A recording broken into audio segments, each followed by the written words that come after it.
While critics may complain about a schedule filled with sequels, I'm of the mind they serve a purpose. These follow-ups give developers a chance to build on the original idea in ways they wouldn't be able to by starting over from scratch. And when done right, they can change the industry forever. Unfortunately, there are far too many sequels like Baseball Riot, a reskinned follow-up to Tennis in the Face that doesn't attempt anything new. For what it's worth, I largely enjoyed Tennis in the Face. While certainly not very deep, it made for a silly time waster that was fun in short bursts. But even at its best, I never once thought there was enough material for a second game.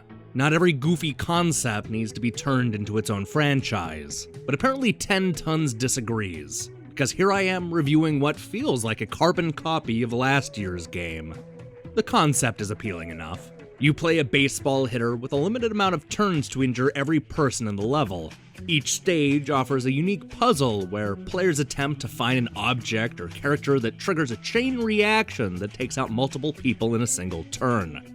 There are explosive energy drinks scattered throughout the stages, as well as rolling barrels, vending machines, ice blocks, and other innocent items that can be used to crush the opposition. The change from tennis to baseball gives us a chance to take on a new batch of enemies.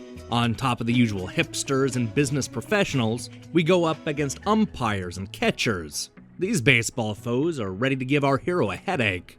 The umpire, for example, can only be injured by avoiding his protective chest plate, while the catcher can snag your ball out of the air if you're not careful.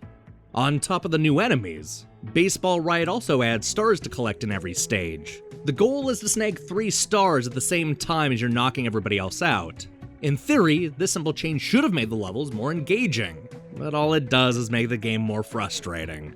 Because the progression is tied to how many stars you've collected, gamers will find themselves replaying the same stages over and over until they can figure out how to pick everything up. All this does is blunt the pacing and make me want to switch games.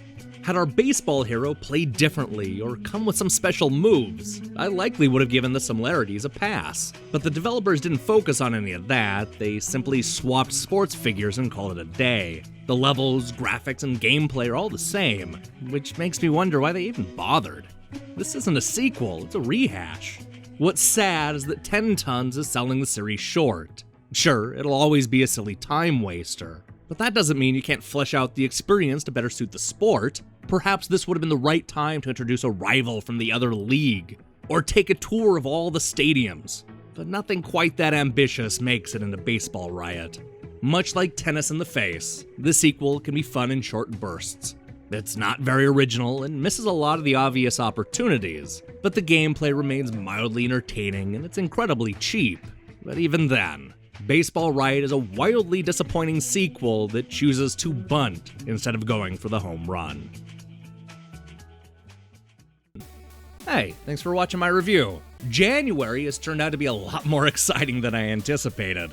With reviews of Amplitude, The Aquatic Adventure of the Last Human, Heroes Reborn, The Deadly Tower of Monsters, and Echoes of Etheria.